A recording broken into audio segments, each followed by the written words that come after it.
What's going on, YouTube? Frosty here. I hope you guys are doing well. Unless you've been living under a rock, you've probably heard that Fortnite is bringing back their original map from 2017. You know, all those points of interest you remember when you hopped in for the first time. And I think this is a great decision. Obviously, you can write this off by saying they're trying to sell the nostalgia, but guess what? Nostalgia sells, and people are going to flock back to the game. And guess what they're going to be welcomed with? All of those purchases they made back between 2017 and 2023. They didn't erase, they didn't evaporate. Fortnite didn't try to release Fortnite Part 2. No, they allowed you to keep everything that you've had for all that time. So every dime you've spent is still available to you in the game. Whereas with Call of Duty, and of course I'm going to make this about Call of Duty, none of that is available to you. If you made a purchase in the original Warzone between 2020 and September of 2022, all of those cosmetics, all of those purchases are gone, vanished in thin air, which always makes me wonder, why do people spend money on Call of Duty now? What is the reason behind it? The cosmetics disappear in 2 to 3 years. Why would you want to invest in that? Why would you want to spend any money on that? Because you look cool in a first-person shooter game? At least with Fortnite, if you buy a Goku skin, you see yourself dressed as Goku. But in Modern Warfare 2, if you buy a Skeletor skin, only the enemies see you as Skeletor. It is a dumb purchase, just through and through.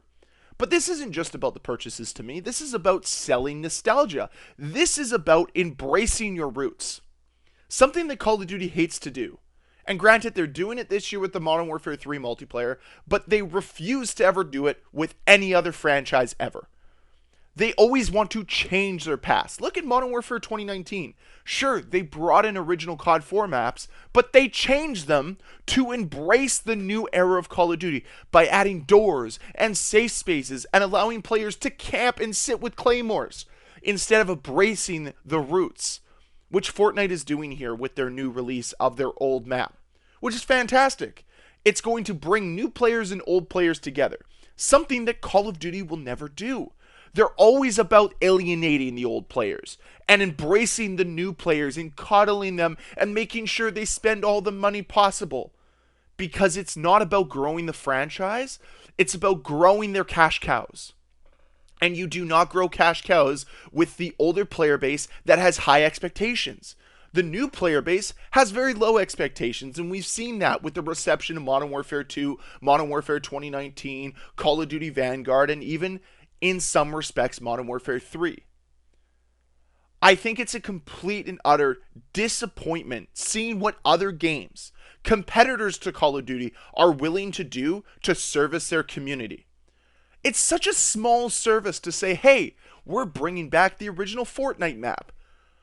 Maybe Call of Duty could have done something like that too when they decided to shut down the servers in September of 2023.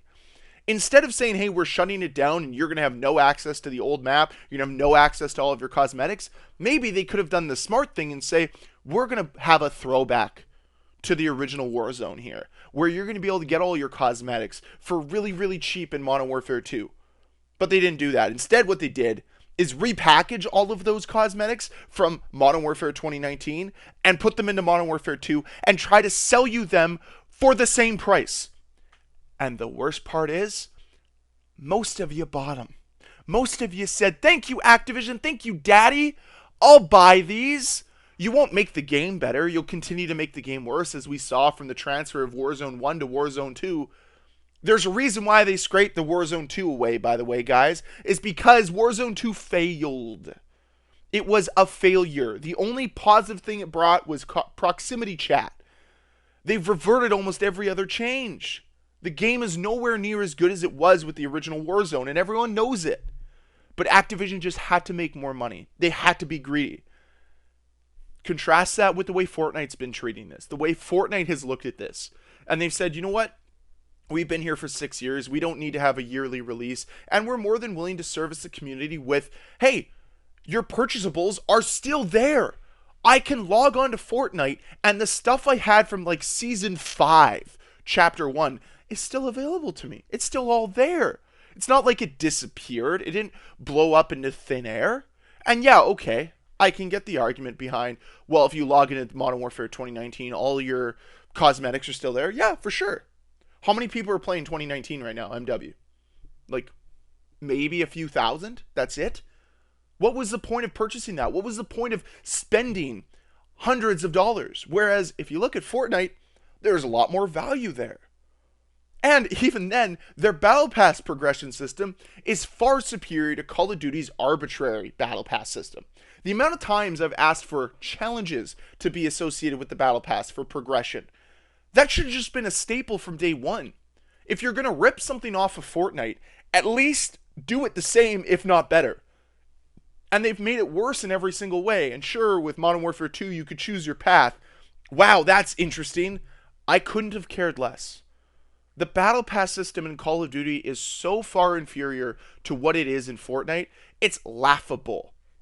It's laughable that a game and a franchise as big as Call of Duty cannot outpace a small little franchise like Fortnite in the beginning. And they just couldn't do it. And they still can't do it. And they still can't hang with Fortnite. And it's kind of laughable.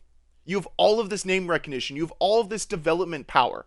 And you just refuse to make a good product. I'm looking at this and it just infuriates me because Warzone should be bigger. It should be a bigger deal.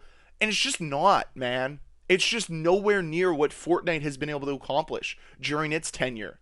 Coming out of nowhere, out of nothing, and has just made Call of Duty its little bitch along the way. And this is another move that Fortnite's done to say, hey, thank you players, thank you very much. Here's something you get to have. And we're going to mold the two player bases together, the new and the old, and we'll bring them together and we can embrace and celebrate Fortnite together. Call of Duty had their 20th anniversary recently. Did they do anything for it? Did you hear of them having an in-game event? No, because they don't care about their roots. They don't care about their legacy. All they care about is making more money. So that's why anytime you hear an update from Call of Duty, it's not about making the game better. It's not about bug fixes. It's about one thing and one thing only. More bundles. You can spend more money on this bundle. You can spend more money on that bundle. Look at the bundles you can get if you pre-order the game. Look at the bundles you get if you get the Vault Edition of Modern Warfare 3.